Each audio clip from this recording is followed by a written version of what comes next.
बच्चों, आपका अपने YouTube चैनल अनिल 108 और फेसबुक पेज है टारगेट अकेडमी खुर्जा में आपका स्वागत है। बच्चों, हम मैथ एकदम जीरो से पढ़ा रहे हैं और जीरो से एकदम शिखर पर पहुंचा देंगे। मैथ हम आपको एकदम बहुत आसान तरीके से पढ़ाएंगे और आज इस वीडियो में जानेंगे प्राकृत, पूर्णांक संख्याएं, सम संख्याएं, विषम संख्याएं, अभाज्य संख्या, भाज्य संख्या क्या होती हैं। और बच्चों, ये मैथ की एकदम जड़ है, अगर आपको इस चीज़ का ज्ञान होना चाहिए। देखो, सबसे पहले हम जानते हैं प्राकृतिक, है ना, या प्राकृत या प्राकृतिक, और इंग्लिश में क्या कहते हैं ना, नेशनल नंबर, है ना। तो बच्चों, मैं क्या फैक्ट बता देता हूँ प्राकृतिक संख्या क्या होती है ना। तो पहले तो ये जान लीजिए, प्राकृतिक संख्या सबसे छोटी संख्या एक होती है, सब पता होना चाहिए। सबसे बड़ी संख्या कौन सी होती है? अनंत। अनंत का ये चिन्ह है, कहीं अनंत ऐसा भी लिखा मिलेगा, कहीं ऐसा भी मिला होगा। देखो, सपोज करो बेटा, इन्हें प्राकृतिक संख्याओं को हम गिनती वाली संख्या भी कहते हैं। क्या कहते हैं? गिनती वाली संख्या। इस फैक्ट को भी याद कर लेना, गिनती वाली संख्या के उपनाम से जानते हैं। कहने का मतलब है ये सब संख्याएं प्राकृतिक, जैसे मैं लिख दूं 18, 28, 1000, कुछ भी संख्या लिख देता हूँ बेटा, ये सब क्या है? प्राकृतिक संख्या है ना। कोई भी संख्या लिख दूँ मैं, 1 करोड़, 2 करोड़, 5 करोड़, 10 करोड़, अरब, मिलियन, ट्रिलियन, है ना, सब क्या है? ये प्राकृतिक संख्याएं, है ना। तो सबसे पहले आपको ये बिल्कुल पता होना चाहिए, सबसे छोटी संख्या प्राकृतिक कौन सी है? 1। और सबसे बड़ी संख्या अनंत। मुझे बताओ, कोई तुम सबसे बड़ी संख्या कोई बता सको? तुम कहने लगो करना कि सबसे बड़ी संख्या सर जी 1 करोड़ है। अरे वहाँ में एक और जोड़ दो, 1 करोड़ 1 कह जाएगी। तो ये कहने लगे पीछे को मोहित कि 1 करोड़ 1 है, कि वहाँ में एक और जोड़ दो, 1 करोड़ 2 है ना। तो बड़ी संख्या ना तुम बता पाओगे। अगर मानो तुम कह लो जी बड़ी संख्या लिखो, लो कह जी गे, या कि लगाते चले जाओ, तुम पर कितनी भी जीरो लगाते चले जाओ, तो इसलिए हम बड़ी संख्या को नहीं बता सकते। बड़ी संख्या क्या है? अनंत, जिसका कोई अंत ही नहीं है। ठीक है, मैं कल पूछूंगा अच्छे से। सबसे छोटी संख्या 1 और सबसे बड़ी अनंत। और ये इसका क्या उपनाम है? इसका गिनती वाली संख्या। रफ में घर जाकर नोट कर लेना। प्राकृतिक संख्या को या नेचुरल नंबर को हम किस नाम से जानते हैं? गिनती वाली संख्या। भाई 1 2 3 4 5, है ना। मैं डॉट डॉट का मतलब समझा देता बेटा कि डॉट डॉट क्या है। देखो, अगर मैं 1 2 3 4 डॉट डॉट डॉट, अगर मैंने 100 तक लिख ली, तो ये ना आगे सभी डॉट डॉट क्या तक होंगे? कि 100 तक होंगे, है ना। अगर मैं 1 2 3 डॉट डॉट लिख दी मैंने, क्या तक? 10 तक, तो ये सभी संख्या क्या तक पहुँचेंगी? 10 तक पहुँचेंगी, है ना। जैसे मैं और लिख देता हूँ, जैसे 5 10 15 डॉट डॉट डॉट, मैं लिख देता हूँ 200। तो बच्चों, ये 5 10 15 20 25 30 35 ऐसे ही चलता चला जाएगा और क्या तक आएगा? के 200 तक, है ना। इसलिए ये 1 2 3 4 और अनंत, यानी जितनी भी सब संख्याएं प्राकृतिक संख्या हमने। और बच्चों देखो, एक नोट और इसके बारे में आपको पता होना चाहिए। प्राकृतिक संख्याएं सदैव कैसी होंगी? सदैव बच्चों ये होती हैं धनात्मक संख्याएं। क्या? धनात्मक। ठीक है, प्राकृतिक संख्या कैसी होती हैं? धनात्मक। ये आपको पता होना चाहिए। यानी देखो, धनात्मक क्या होता है? जैसे 4 लिखा हुआ है ना, तो या क्या आ गया? प्लस जरूर है। प्लस को ही हम बेटा धनात्मक कहते हैं। जैसे 125 है ना, या क्या आगे भी कहा है? प्लस, है ना। तो ये प्लस है, तो ये क्या? सब धनात्मक संख्या। ठीक है, तो अब क्या जानते हैं हम?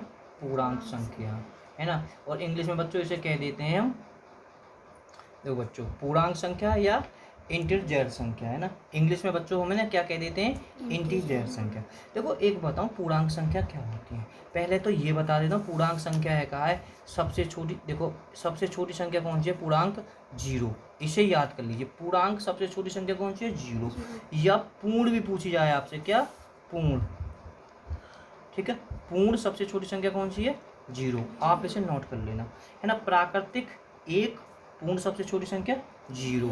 और पूर्ण या पूर्णांक अगर सबसे बड़ी संख्या पूछूं तो बच्चों ये भी अनंत है, ये भी अनंत है। बात समझ लेना, पूर्णांक सबसे छोटी संख्या 0 और सबसे बड़ी अनंत, सबसे बड़ी अनंत।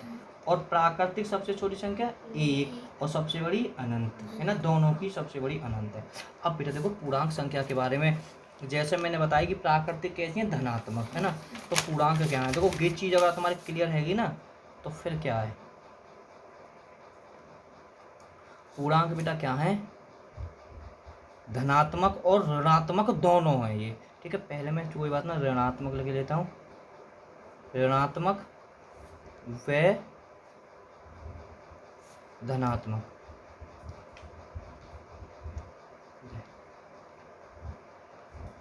अरे कैसे ना चल रहा हूँ, ठीक है।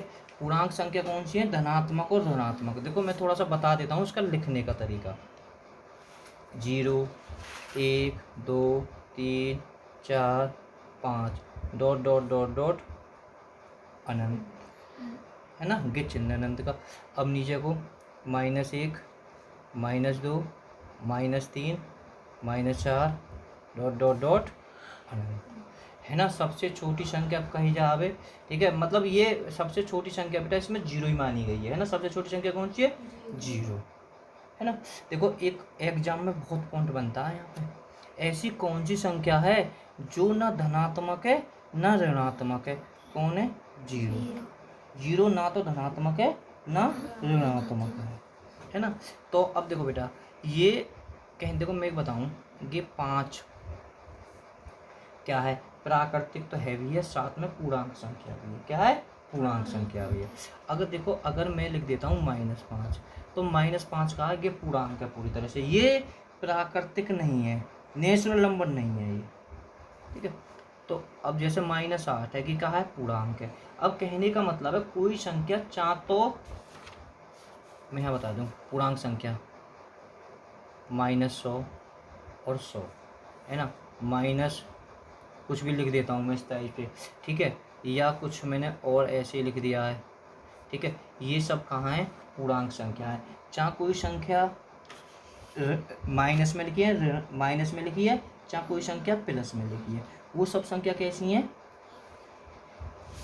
पूर्णांक संख्या है ना। ये सदैव काय में लिखी जाएंगी, प्लस में लिखी जाएंगी, सदैव धनात्मक, है ना। ये चीज़ याद होनी चाहिए। 2 पॉइंट में फिर दोबारा कर रिवीजन करता हूँ। देखो इसके बारे में, सबसे छोटी संख्या 1, सबसे बड़ी अनंत, इसकी सबसे छोटी संख्या 0, या की भी सबसे बड़ी अनंत, है ना। ये कैसी होती है, पूर्णांक संख्या या पूर्ण संख्या, धनात्मक और ऋणात्मक, और ये कैसी होती है, ओनली धनात्मक, ठीक है। अब देखो बच्चों, अब करते हैं सम और विषम के बारे में जानकारी, सम और विषम, है ना। देखो बच्चों, देखो सम 2 इवन इंग्लिश में कह देते हैं, और इसको विषम को क्या कह देते हैं, ऑड। 2 4 6 8 0। बच्चों कोई भी संख्या है वाके इकाई में या, ठीक है, या अंत में, इनमें से कोई सा भी अंक होगा तो वो कहलाएगा सम, है ना। अभी मैं थोड़ा समझाऊंगा। विषम 1 3 5 7 9, बेटा ये क्या है, विषम, है ना। किसी भी संख्या के इकाई में 1 3 5 7 9 होंगी तो वो क्या कहलाएंगी, विषम संख्या, है ना। देखो सम और विषम की मैं थोड़ी सी पहचान करनी बता देता हूँ आपको, है ना, थोड़ा सा और डाउट क्लियर हो जाएगा। देखो ये 0 है पीछे, है ना, 0 में मैंने क्या बताई थी, देखो सम के लिए क्या पहचान है, यहाँ दोबारा सम के लिए 0 2 4 6 8, और विषम के लिए 1 3 5 7 9, है ना। या कि देखो हमें यहाँ देखना है, यहाँ क्या है, 0 है, जब 0 हो तो ये कहा है सम है ना। इनके कुछ भी लिखा हुआ उससे कोई लेना देना नहीं है। देखो सवरी में बताऊँ, जैसे 4 4 4 4, है ना, अगर हमने यहाँ क्या लिख दी, अब तो कि सम है, अगर हमें यहाँ 3 लिख दी तो कि क्या संख्या हो जाएगी, विषम। हमें सिर्फ इकाई अंक देखना है, यानी अंत वाला ये अंक देखना है, ठीक है। अब 6 है, 6 क्या है, सम है, तो ये भी क्या है तुम्हारी सम, मेरे साथ में बोलते चले जाओ, सम में भी। ये क्या है, 8, 8 भी सम है ना। तो ये कौन सी संख्या है, पूरी सम संख्या है, ठीक है, और से कोई लेना देना नहीं है। अब देखो ये क्या है, ये क्या है, विषम, 3, है ना, 3 विषम है, तो ये संख्या क्या आएगी, विषम, पूरी संख्या विषम है ना। और ये क्या है, 1 सम है, सॉरी विषम है, हाँ विषम, सॉरी। तो ये पूरी संख्या क्या होगी बेटा? विषम। पूरी संख्या विषम है। कोई कितनी बड़ी संख्या, देखो मैं एक और लिख देता हूँ बड़ा सा है ना। देखो यहाँ भी 8, अगर मैंने यहाँ लिख दी 0 तो ये पूरी संख्या क्या है? सम है। अगर यही संख्या पर अगर मैं एक और इधर जोड़ देता हूँ तो अब क्या है? ये विषम होगी। मैं इसको कुछ भी जोड़ता चला जाऊँ तो जब तक ये एक रहेगी तो ये विषम ही रहेगी, है ना। तो मैं कह रहा हूँ बात तुम्हारी बिल्कुल समझ में आ गई होगी, ठीक है। और देख लेते हैं ये क्या है? विषम। पूरी संख्या क्या है? विषम। ये कौन सी संख्या है? सम। पूरी समझ सम। ये संख्या सम, बहुत बढ़िया, शाबाश। ये संख्या सम। पहले यहाँ देख सम, और ये कौन सी है?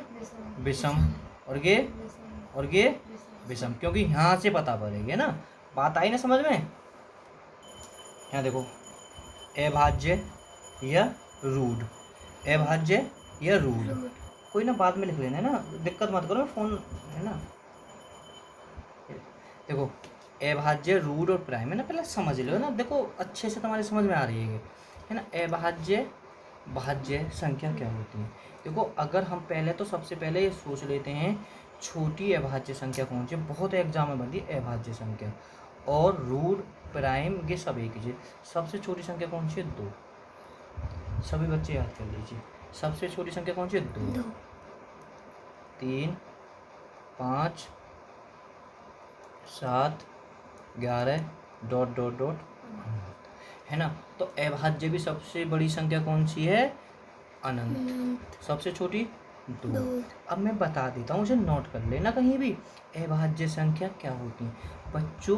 अभाज्य संख्या वो होती है जिसमें किसी दूसरी संख्या का भाग नहीं जाए, किसी दूसरी संख्या का भाग नहीं जाए, केवल सेम को और एक को छोड़कर। मतलब देखो मैं थोड़ा सा और लिख के बता देता हूँ आपको, पूरी 100 तक संख्या लिख बता देता हूँ बेटा, लिख कर अभाज्य संख्या, क्योंकि 100 तक आपको याद होनी चाहिए। अभाज्य संख्या, अभाज्य संख्या वो हैं जिसमें किसी दूसरी संख्या का भाग नहीं जाए। जैसे 2, बताओ 2 में काय को भागना जा रहा हो, है ना भाई। 2 में 2 को तो चलो जाएगा, ऐसा तो फिर कोई संख्या ना बचेगी, है ना। काय दूसरी को ना जा रहा हो। देखो 3 में काय को ना जा रहा हो, है ना। 4 हमने नौ ना ली कि 4 में 2 को जा रहा हो, है ना। 5 में काय को ना जा रहा हो, है ना। 7 में भी काय को ना जा रहा हो। अब 11 लई है हमने, 9 क्यों ना लई? क्योंकि बेटा 9 में काय को जा रहा हो, 3 को भाग जा रहा हो। जहाँ में काय दूसरी संख्या का भाग चला जाएगा ना, काय दूसरी संख्या का भाग चला जाएगा, तो फिर वो अभाज्य ना आए, है ना।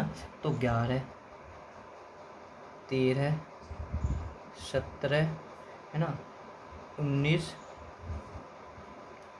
23 के बाद बेटा 29, 31।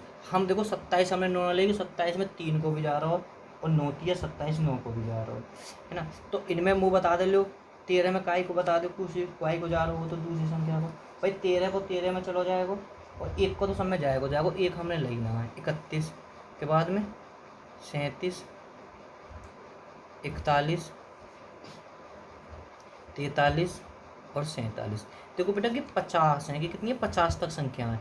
50 अगर मैं पूछूं, यहाँ एक प्रश्न बनता है 1 से 50 तक अभाज्य संख्या है। 1 से 50 तक अभाज्य संख्या कितनी है? 15। ये 15 है। देखो 1 2 3 4 5 6 7 8 9 10 11 12 13 14 15, है ना। अब और चलते हैं, या के बाद में 53, फिर बेटा 59, है ना। 53 59, क्योंकि 53 में भी काय को भागना जा रहा हो, 59 में भी काय को भागना जा रहा हो। फिर या के बाद में 61, है ना। 63 में जा रहा हो, 9 को भी जा रहा हो, 7 को भी जा रहा हो, 7 नहीं 63 है, ठीक है। फिर कौन सी आ जाएगी? 67 में काय को ना जा रहा हो। फिर 71, फिर 73, फिर 79, ठीक है। फिर इसके बाद में 81 में जा रहा हो, 82 में जा रहा हो, 83 में नहीं जा रहा किसी को भी, ठीक है। 84 85, फिर बेटा 89 में काय को ना जा रहा, ठीक है। देखो 1 2 3 4 5 6 7 8 9, और बेटा कौन सी है? 97 है, ठीक है। ये ठीक है। अब मैं एक चीज़ बता देता हूँ आपको। देखो 1 से 100 तक एक पहले तो ये पता होना चाहिए 1 से 50 तक कितनी अभाज्य संख्या है, 15 है ना। और 1 से 100 तक पूछे यानी पूरी यहाँ तक 100 तक पूछे तो कितनी है बेटा अभाज्य संख्या, 15 है। ठीक है, ये अभाज्य संख्या कि आपको सब पता होना चाहिए कि अभाज्य संख्या है। ठीक है, अब थोड़ा सा और देख लेते हैं भाज्य संख्या क्या है। देखो पहले ये पता भाज्य संख्या सबसे छोटी संख्या 4 है ना, और फिर इसके बाद में 6, 8, 9 डॉट डॉट डॉट 9, ये कैसी हैं भाज्य संख्या। अब मैं एक चीज़ बताऊं बेटा, ठीक है, देखो एक चीज़ मैं और थोड़ा समझा देता हूँ लास्ट तरीका। जो कि प्राकृतिक संख्या हैं, ये प्राकृतिक संख्या के दो भागों में बांट रही हैं, एक तो सम में और एक विषम में, है ना बेटा। ये प्राकृतिक संख्या हैं, ये दो भागों में बांट रखी हैं, एक भाज्य और अभाज्य, है ना। ऐसा मैं थोड़ा समझाने की कोशिश कर रहा हूँ। देखो जैसे बेटा मानव होता है, मानव है ना, मानव दो भागों में बांट रखा है, एक तो स्त्री और एक पुरुष, है ना। देखो यहाँ भी समझ में आएगी, जैसे मानव है हम बांटने को और दो भागों में बांट सकते हैं, जैसे पढ़े और अनपढ़ बांट ना सकें, मानव है ना। और मानव को बांटने को और तरीका, ये तो प्राकृतिक और बांट रहा है, प्राइम और अप्राइम में, पहले इन्हें सीख लीजिए। मानव और दो भागों में बांट लीजिए, बूढ़े जवान। देखो मैं यहाँ समझाने की कोशिश कर रहा हूँ। देखो बेटा ये जितनी संख्या सब संख्या प्राकृतिक है ना, प्राकृतिक है ना। देखो यहाँ समझो तुम, अगर स्त्री और पुरुष मानव दो जगह बांटती हैं, देखो पढ़े हुए और अनपढ़ में, जो पढ़े हुए होंगे वो स्त्री भी हो सकते हैं पुरुष भी हो सकते हैं, वो हम उन्हें देख कर बताएंगे, है ना। अब देखो पुरुष हैं कहाँ है, पुरुष पढ़े हुए भी हो सकते हैं अनपढ़ भी हो सकते हैं, उन्हें हम उनका चेक करके बताएंगे पढ़ा हुआ है या अनपढ़ हुआ। पुरुष बूढ़े भी हो सकते हैं जवान भी हो सकते हैं, हमें उनको चेहरा देख के या फिर उन्हें हमें पहचान कर सकते हैं, इसी तरह, है ना। मेरा बताने का मतलब ये है, जैसे मैंने लिख दी 8, ये प्राकृतिक तो है ही है हर हालत में, है ना। साथ में प्राकृतिक के कहा है कि सम भी है, मैंने बताई सम की पहचान बताई ना, बताई सम भी है। और ये बेटा भाज्य भी है, भाज्य भी है भाई, बताइए ना कि जैसे स्त्री है कहाँ है, पढ़ी भी हो सकती है अनपढ़ भी हो सकती है, बूढ़ी भी हो सकती है जवान भी हो सकती है। ऐसे ही 8 की हम चेक कर रहे हैं कि सम भी है और भाज्य भी, भाज्य मैंने बता दी। जैसे मैं एक ले लेता हूँ संख्या 9 ले ली मैंने, 9 बेटा 9 भाई प्राकृतिक तो है 9 भाई, प्राकृतिक तो हर संख्या है ना, कोई ले लो प्राकृतिक है। ये कैसी है विषम, है ना, 9 विषम है। और बेटा ये कौन सी है भाज्य भी है, क्योंकि यहाँ में 3 को भाग जा रहा है ना, दूसरी संख्या को भाग जा रहा हूँ। देखो एक और ले लेता हूँ लास्ट, ये 7 है, 7 है, प्राकृतिक तो है ही है। ये कैसी है विषम है, और विषम है और साथ में बेटा ये कहा है अभाज्य है, क्या दूसरी संख्या को भागना जा रहा है ना, दोनों हो सकती हैं। वीडियो पसंद आए तो लाइक करें, चैनल को सब्सक्राइब करें, वीडियो को शेयर करें। Okay bye bye.